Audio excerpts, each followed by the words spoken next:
নমস্কার শ্রোতা বন্ধুরা, আজ ঋতুধারা মনোরমা সাধু ইউটিউব চ্যানেলে সকলকে স্বাগত জানাই। আজ একটি চমৎকার গল্প আপনাদের শোনাতে চলেছি। আজকের গল্পের নাম যা নয় তাই। লিখেছেন আমাদের প্রিয় লেখিকা আশাপূর্ণা দেবী।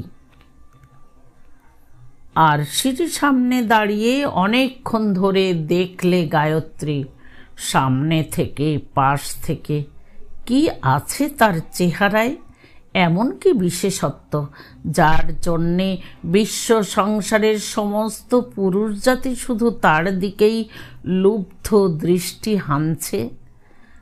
এমনি একটা উৎকট ধারণা শ্রীপতির। এ ধারণাটা কি কিছুতেই ঘোচানো যায় না? যে ধারণার জ্বালায় শ্রীপতির স্বস্তির লেশ নেই, গায়ত্রীর অশান্তির শেষ নেই।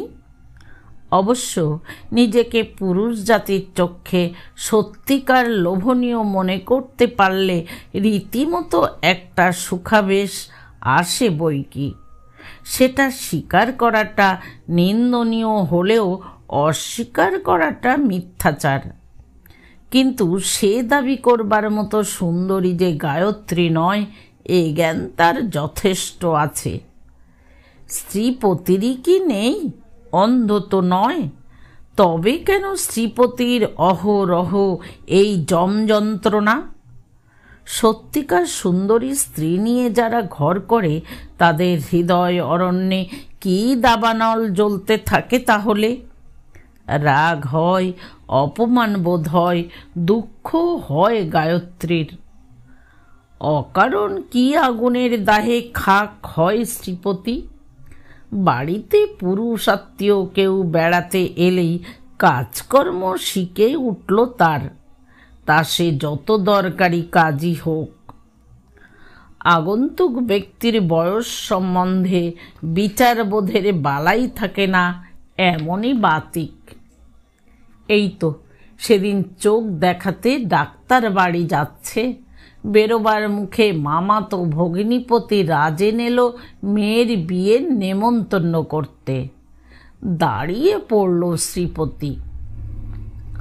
বাক্যবাগীশ লোকটা, পাত্রের বাজার আর বাজার দর নিয়ে বকবক করেই চলে, ওঠে না। শ্রীপতিও নড়ে না, অথচ ডাক্তারের সঙ্গে টাইম ঠিক করা আছে। শেষ পর্যন্ত ডাক্তারের কাছে শ্রীপতির যাওয়াই হলো না। চোখ চুলোয় যাক, চোখের তারাকে চোখ ছাড়া করে রেখে চলে যাওয়ার উপায় কোথা তার? যেখানে নির্লজ্জ লোলুপ এক জোড়া চোখ হাঁ করে গিলতে চাইছে তাকে। গায়ত্রীর বাপের বাড়ির দিকে নেহাত বাপ ভাই ছাড়া প্রায় সকলেরই এ বাড়িতে প্রবেশ নিষেধ।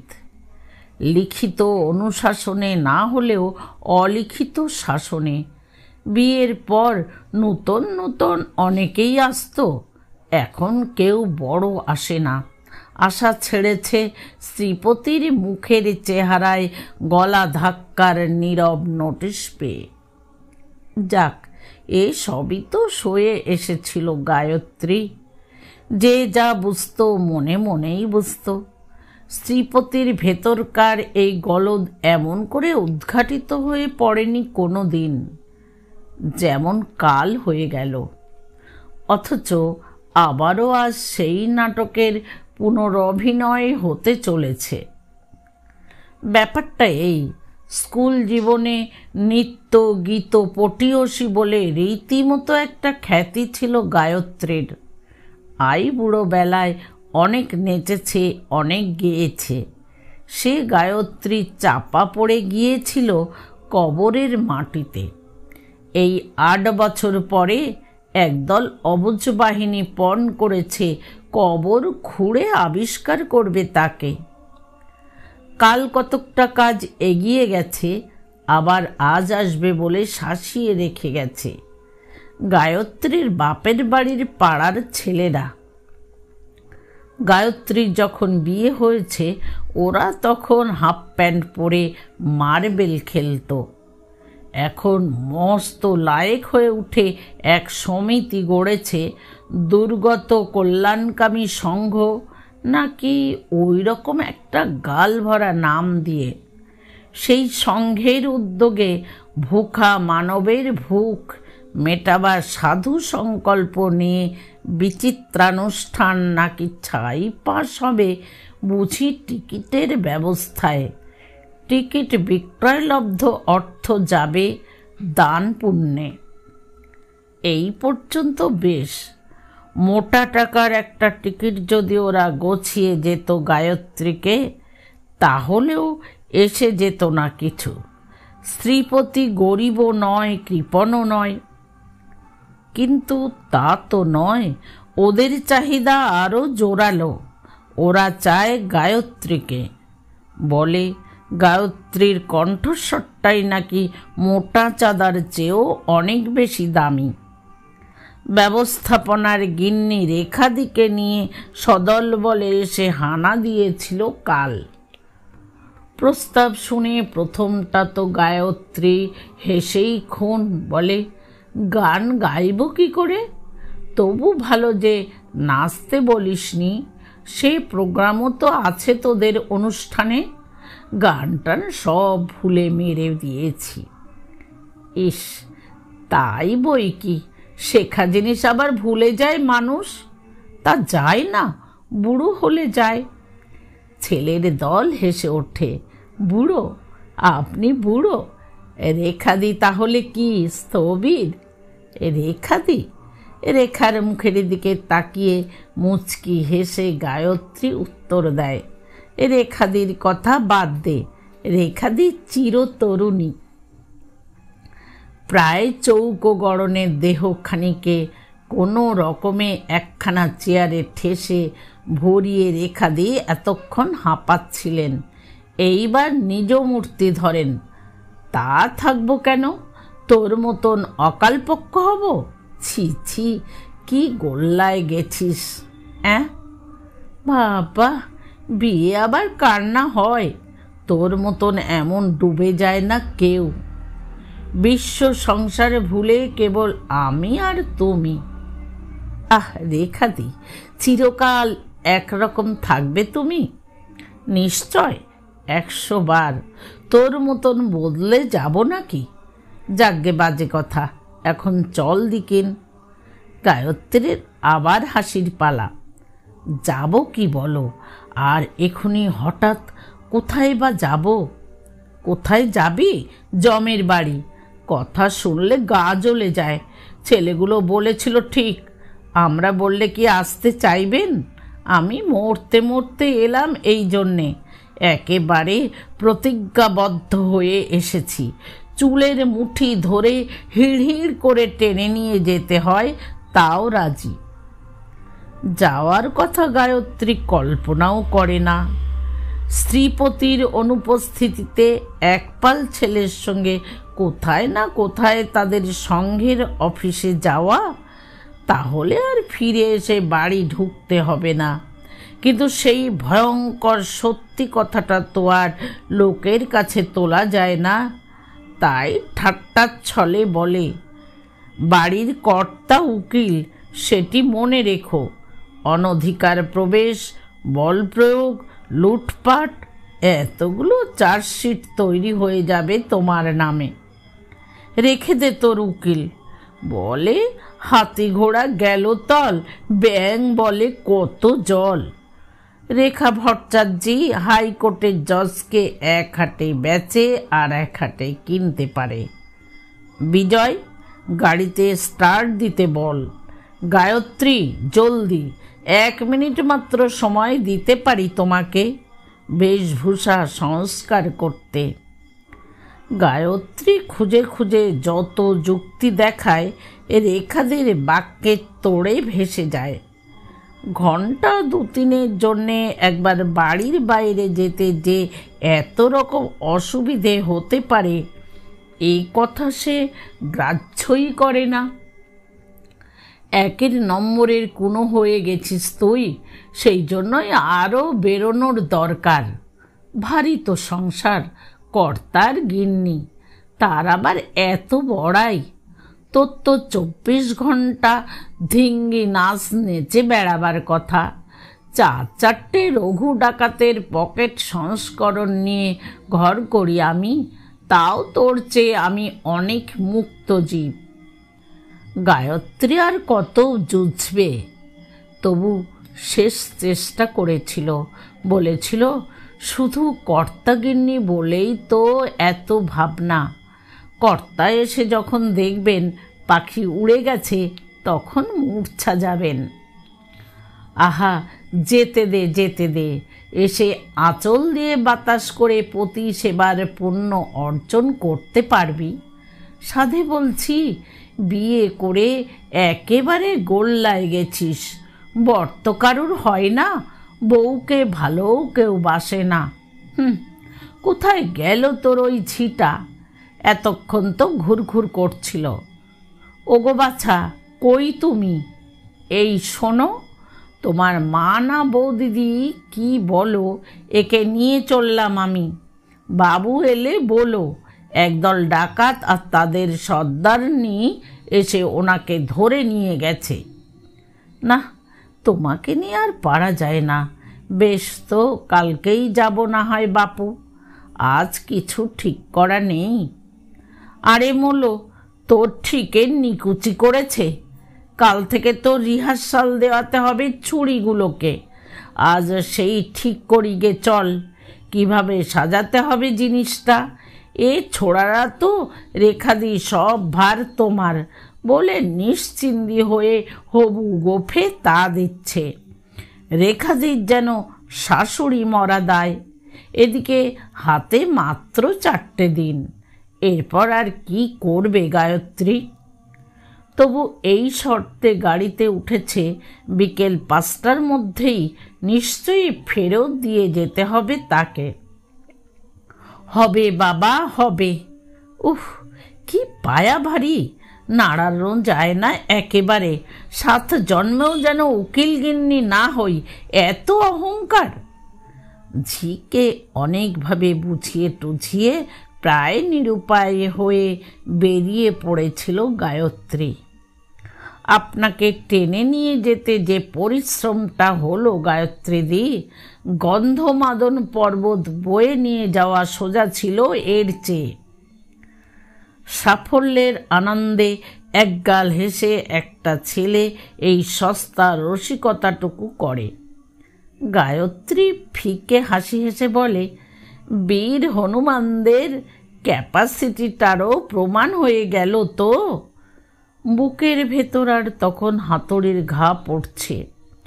একমাত্র ভরসা শ্রীপতি ফেরার আগে এসে পড়া, কিন্তু সে ভরসা কোথায় ভেসে গেল। আসলে যা হয়, দুর্গতদের দুঃখে বিগলিত মহামানবরা যেভাবে আড্ডা জমালেন, তাতে আড়াল থেকে মনে করা বিচিত্র নয় যে বন্ধুর বিয়েতে বরযাত্রী বা এসেছে সব। প্রথমে নতুন নতুন পরিকল্পনার রঙিন ফানুষে প্রোগ্রামের সংখ্যা যে কোথায় গিয়ে ঠেকল তার ঠিক নেই। তারপরে চলল ছাঁটাই। শেষ পর্যন্ত যখন সন্ধ্যার অন্ধকার ঘনীভূত হয়ে কাজে ব্যাঘাত ঘটালো, তখন খেয়াল হলো 5টা বেজে গেছে 95 মিনিট আগে। কাতর গায়ত্রী একেবারে উঠে দাঁড়ালো। তবু দাঁড়াবার পরেও আরও কত দেরি।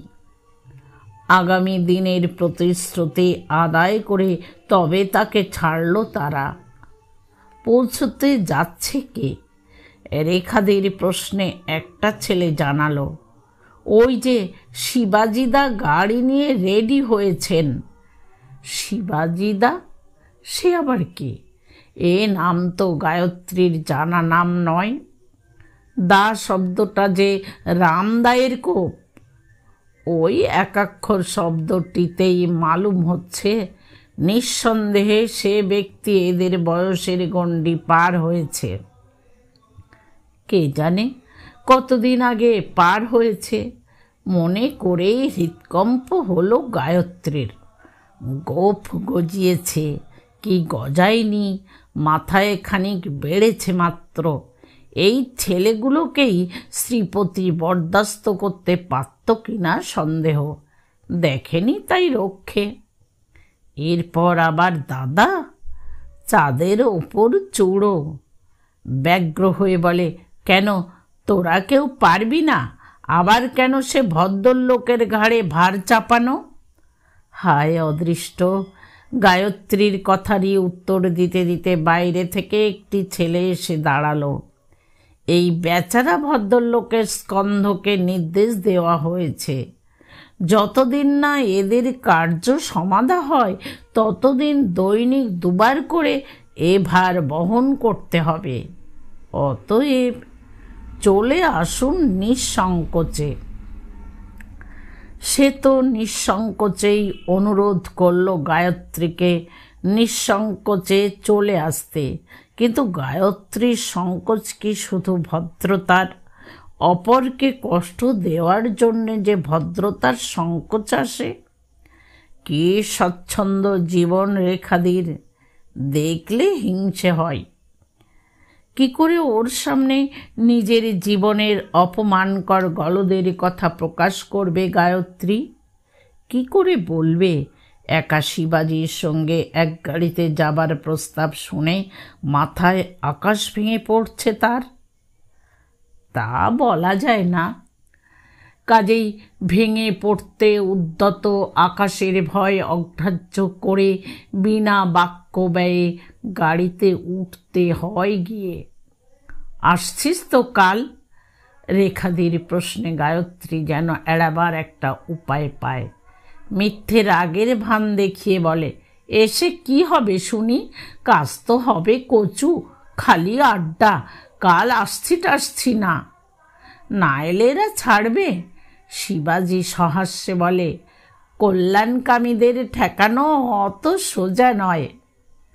ভালো মতো একটা উত্তরের অভাবে গায়ত্রী শুধু হেসে চুপ করে থাকে। গুছিয়ে কথা বলবার মতো মানসিক অবস্থা এখন নয় তার। কে জানে কপালে কি আছে তার আজকে? যেখানে বাঘের ভয় সেখানেই সন্ধ্যা হয়। গাড়ি থেকে নামতে না নামতেই একেবারে শ্রীপতির সামনে। রেখাদি পৌঁছে দিয়ে গেলেন। এই গোছের কিছু একটা মিথ্যে কথা বলেই যে এ যাত্রা প্রাণ রক্ষা করবে তারও আর উপায় রইল না। অথচ সত্যি কিছু আর শিবাজি ভয়ঙ্কর একটা দৈত্য দানব নয়, নিতান্তই ছেলে মাত্র। গায়ত্রীর চেয়ে 2 মাসের ছোটই হবে হয়তো। শ্রীপতি রাস্তায় পায়চারি করছিল। এসেই ঝিয়ের মুখে গায়ত্রীর উধাও হওয়ার কাহিনী শুনেছে। তারপর থেকে এই ঘণ্টা 2 ধরে চলেছে পিঞ্জরবিদ্ধ ব্যাঘ্রের মতো পদচারণা। জল খায়নি, হাত মুখ ধোয়নি পর্যন্ত। ইয়ার ছোকরাটি কে? একটি লক্কা পায়রা একেবারে। গায়ত্রী একটু জোর সঞ্চয় করেছিল মনে মনে। বিরক্ত হয়ে বলে, কি যে অভব্যের মতো কথাবার্তা তোমার! একটা ছেলে মানুষ। হ্যাঁ, দুগ্ধপোষ্য শিশু বলেই মনে হলো। তা যাওয়া হয়েছিল কোথায়? গায়ত্রীর ইচ্ছে হলো বলে জমের বাড়ি, কিন্তু না, শ্রীপতির মেজাজটা কোথায় গিয়ে ঠেকেছে কে জানে। তাই মনের রাগ চেপে সহজ গলায় বলে, আর বলো কেন? দুপুরবেলা হঠাৎ কি বিপদ? বলা কওয়া নেই। হঠাৎ রেখা দিয়ে এসে একেবারে জোর জবরদস্তি শুরু করলেন। কিছুতেই এড়ানো গেল না। এড়াবার ইচ্ছে থাকলে এড়ানো যায় না, এ কথা আমি অন্তত বিশ্বাস করি না। মতলবটা কি শুনতে পাই?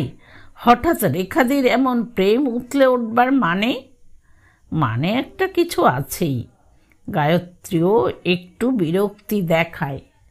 বলি, কার হুকুমে এক পাল ছোড়ার সঙ্গে হই হই করে বেরিয়ে যাওয়া হয়েছিল? বিশ্বের তিক্ততা শ্রীপতির কণ্ঠে। খোলাখুলি এরকম রূঢ় কথা বড় একটা বলে না শ্রীপতি, কিন্তু এর আগে বলবার সুযোগই বা কবে দিয়েছে গায়ত্রী? বাপের বাড়ি পর্যন্ত সাধ্য পক্ষে যায় না, রাস্তা থেকে একটা ফেরিওয়ালাকে পর্যন্ত ডাকে না। আমি যে একটা কৃতদাসী মাত্র সেটা অত বুঝিনি বলে জানালার ধারে গিয়ে দাঁড়ায় গায়ত্রী, মাথায় একটু খোলা হাওয়া লাগাতে। আর কি লম্বা লম্বা কথা আছে খালি। জানো তো আমি এসব পছন্দ করি না। যাক, রেখাদির হঠাৎ তোমাকে কি দরকার পড়ল শুনি? মরিয়া হয়ে গায়ত্রী এক নিঃশ্বাসে বলে যায়, রেখাদির নয়, আমাদের ওপাড়ার ছেলেরা একটা চ্যারিটি শো করবে, আমাকে গান গাইতে হবে। বটে, শুধু গাইতে? বিদ্রুপের কালো হাসি হেসে শ্রীপতি বলে, নাচতে নয়। দেশে আর গায়িকা পেল না কেমন? আমার মতো ভালো গায়িকা পায়নি নিশ্চয় বলে একটু বিজয়িনীর হাসি হাসে গায়ত্রী। কিন্তু হাসিতে ভোলবার মতো অবস্থা এখন শ্রীপতির নয়।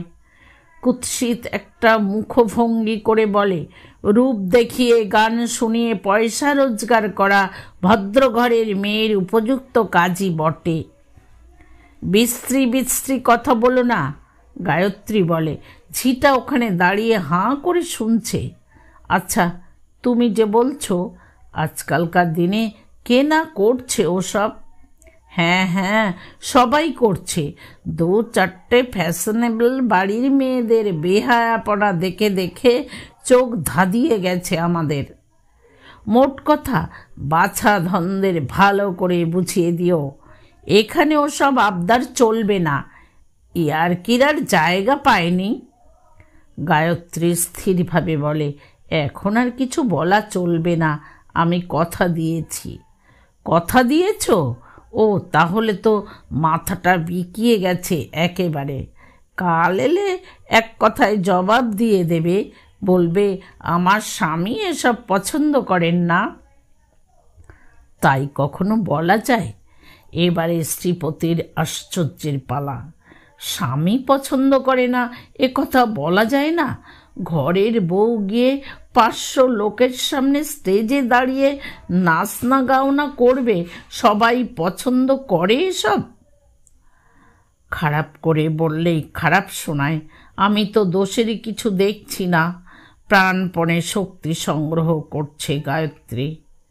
তুমি দেখছো না, আমি দেখছি, ব্যাস, এর ওপর আর কথা নেই। কিন্তু কথা নেই বললেই কি কথা থামে? তাসের পিঠে তাসের মতো কথার পিঠে কথা পড়ে। স্ত্রী সুন্দরী না হলেও অহরহ যে দাবাগ্নি জ্বলছে শ্রীপতির হৃদয় অরণ্যে, তারই হলকা ছড়িয়ে পড়ে তার কথায়। বলে, বেছে বেছে ভদ্রলোকের বাড়ি আসবার জন্যে সময় বার করেছেন বটে। দুপুর বেলা, দুগ্ধপোষ্য শিশু কিনা, জ্ঞান হয়নি। পড়তো আমার সামনে, ঠান্ডা করে দিতাম একেবারে। গায়ত্রী বলে, কিভাবে ঠান্ডা করতে? গলা ধাক্কা দিয়ে বোধ হয়। দরকার হলে দিতাম বই কি। গলা ধাক্কা তো ছোট কথা, ওসব ডেপো ছেলেদের চাবুকি হচ্ছে উপযুক্ত ওষুধ। ঘুরিয়ে ফিরিয়ে এমনি অনেক কথাই বলে, বলতে বলতে মাত্রা রাখতে পারে না এবং শেষ কথাটা যা বলে সেটা মারাত্মক।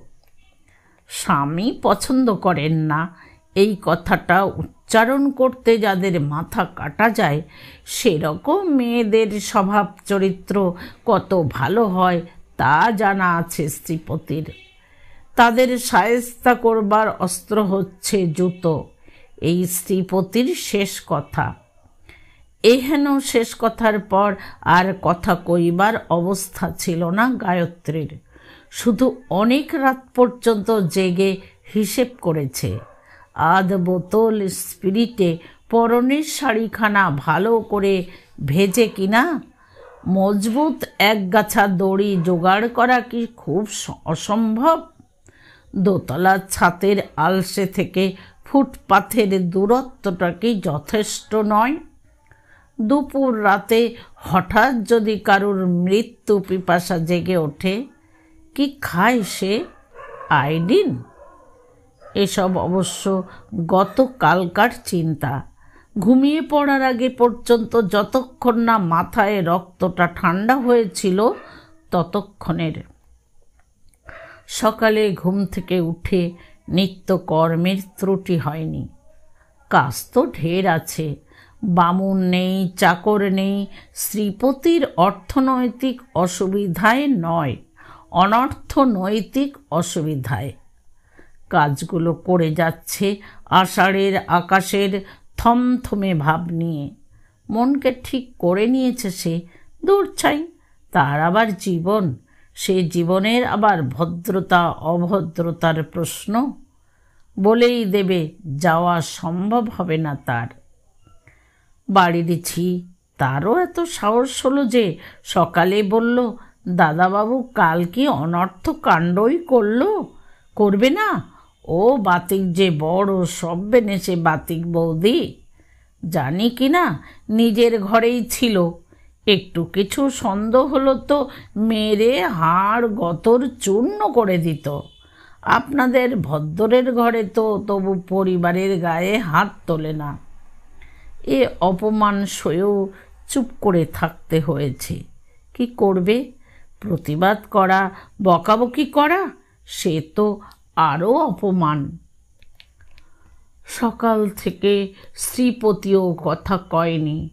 ঠিক রাগে নয়, বরং বলা যায় সাহসের অভাবে। গায়ত্রীর মুখভাব লক্ষ্য করেছে তো। কালকের কথাগুলো একটু বেশি রূঢ়ই হয়ে গিয়েছিল সত্যি। মনটা খারাপ লাগছে বই কি। প্রেমটা তো মিথ্যে নয়, রাহুর প্রেম। এই যা। কোর্টে বেরোবার সময় ধা করে সাহস সংগ্রহ করে বলে ফেলে, ছোড়াগুলো আবার আজ জ্বালাতে আসবে বোধ হয়, বলে দিও শরীর খারাপ। ব্যাস, ঝি দৌড়টা দাও। শ্রীপতি চলে যেতেই ঝিকে ভাত খেতে বলে নিজের ঘরে এসে শুয়ে পড়েছিল গায়ত্রী। অনেকক্ষণ পরে ঘুম ভাঙল ঝিয়ের ডাকে, বৌদি ভাত খাবে না? না, বলেছি তো, তুই খেয়ে নিগে, বলে উঠে পড়ল গায়ত্রী। আর চোখ পড়ে গেল বড় আরশিটায়। ঘুরিয়ে ফিরিয়ে অনেকক্ষণ ধরে দেখল নিজেকে, সামনে থেকে, পাশ থেকে। কি আছে তার চেহারায়? এমন কি বিশেষত্ব যার জন্যে আতঙ্কে আতঙ্কে খেয়ে শুয়ে স্বস্তি নেই শ্রীপতির? এর চেয়ে যদি একেবারে হাড় কুৎসিত হতো গায়ত্রী, অনেক ভালো হতো। পৃথিবী শুদ্ধ মানুষ জাতি তাকে হাঁ করে দেখছে, এ দুশ্চিন্তার যন্ত্রণা থেকে রেহাই পেত শ্রীপতি। গায়ত্রীও বাঁচত। আচ্ছা ধরো, যদি সে বসন্ত হয়ে হাড় কুৎসিত হয়ে যায়, একেবারে খুব সাংঘাতিক বসন্ত হয়ে। কড়কড় করাত। গায়ত্রীর নিভৃত চিন্তার ওপর যেন বজ্রপাত হলো। আর কিছু নয়, দরজার কড়া নড়েছে। কিন্তু কে? নিশ্চয় শিবাজি। আর কে এমন সময়? বসন্ত হয়ে হাড় কুৎসিত হয়ে যাবার ইচ্ছেটা স্থগিত রেখে তাড়াতাড়ি চুলে একটু চিরুনি বুলিয়ে পরনের শাড়িখানা ছেড়ে আলনা থেকে একটা ফর্সা ডুরে শাড়ি টেনে নিয়ে প্রায় পড়তে পড়তে নিচে নেমে যায়। ঝি দরজা খুলে দিয়েছে। একা শিবাজি নয়, রেখা দিও। এদের সামনে বলতে হবে আমার যাওয়া সম্ভব নয়, কারণ আমার স্বামী পছন্দ করেন না। গায়ত্রীর গলাটা কেটে ফেললেও কি গলা দিয়ে বেরোবে এ কথা? ওকে দেখেই রেখাদির কণ্ঠ ঝঙ্কৃত হয়ে উঠল। ঘুম ভাঙল মহারানীর। বাবা, কড়া নেড়ে নেড়ে হাতে ব্যথা হয়ে গেল একেবারে। তারপর শ্রীমতী এখন যাবেন তো? ছেলে মানুষের মতো মাথা দুলিয়ে অপরূপ ভঙ্গিতে হেসে ওঠে গায়ত্রী। না গেলে তোমরা ছাড়বে তো? দুপুরবেলা একটু ঘুমিয়ে বাঁচতাম, তা ঘুচে গেল। কোথা থেকে যে এই বর্গির হাঙ্গামা এলো কালকে। বাড়ি ফিরে দেখি গিন্নির অদর্শনে কর্তার কি রাগ। চা খাবো না, খাবার খাবো না, চাই না, দরকার নেই, এই সব দস্যিপনা। আজ বোধহয় আমার অদৃষ্টে মার খাওয়া আছে। নিদেন পক্ষে নাকের ওপর দরজা বন্ধ। হেসে কুটি কুটি হয় গায়ত্রী। চলো বাবা, যা আছে কপালে, ঝি দরজাটা বন্ধ করে দাও। কিন্তু বন্ধ দরজা খুলিয়ে আবার তো ঢুকতে হবে, নাকি বন্ধ হয়ে গেল জন্মের শোধ? সত্যি সত্যি কি করবে শ্রীপতি? বাড়ি ঢুকতে দেবে না, নাকি ধরে মারবে? কোনোটাই কি অসম্ভব? ভদ্রলোকের ঘরে যে পরিবারের গায়ে হাত তোলার রেওয়াজ নেই, ঝিয়ের এ ধারণাটা নিতান্তই কাঁচা। একদিন নয়, দৈবাত নয়, রোজ রোজ ভর দুপুরে বেরিয়ে যাবে গায়ত্রী গানের তালিম দিতে। শেষ পর্যন্ত স্টেজে উঠে গাইবে। সে গান শুনতে আসবে 200-500 পুরুষ। এতেও যদি শ্রীপতির মাথার রক্তে আগুন ধার না যায়, তো কিসে আর যাওয়া সম্ভব? অথচ গায়ত্রী বা এ ছাড়া আর কি করতে পারত? সকাল থেকে তো বহুবার প্রতিজ্ঞা করেছে ফিরিয়ে দেবে ওদের, বলবে আমি নিরুপায়, আমি পরাধীন, আমার স্বামী পছন্দ করেন না।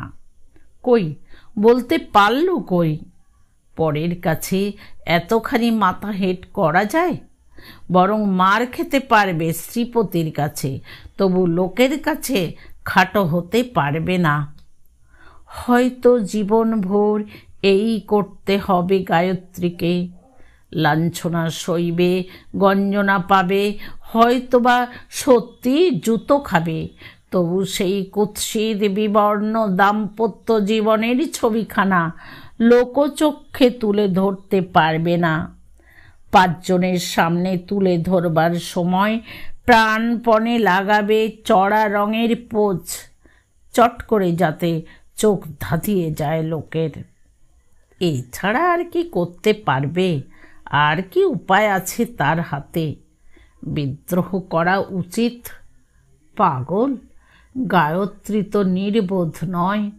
বিদ্রোহ করে লোক হাসিয়ে শ্রীপতিকে লোকের কাছে খেলো করে ফেললে গায়ত্রী লোক সমাজে চূড়ে উঠবে কোন খুঁটির জোরে? নিজের স্বামীকে যে মেয়ে আঁচলে বাঁধতে পারেনি, 5 জনে তাকে করুণা করতে পারে, সমীহ করে না। তবে শূন্য আঁচলের গিটটা বড় করে বেঁধে লোক সমাজে দেখিয়ে বেড়ানো ছাড়া উপায়? বন্ধুরা, গল্পটা এখানেই শেষ হলো।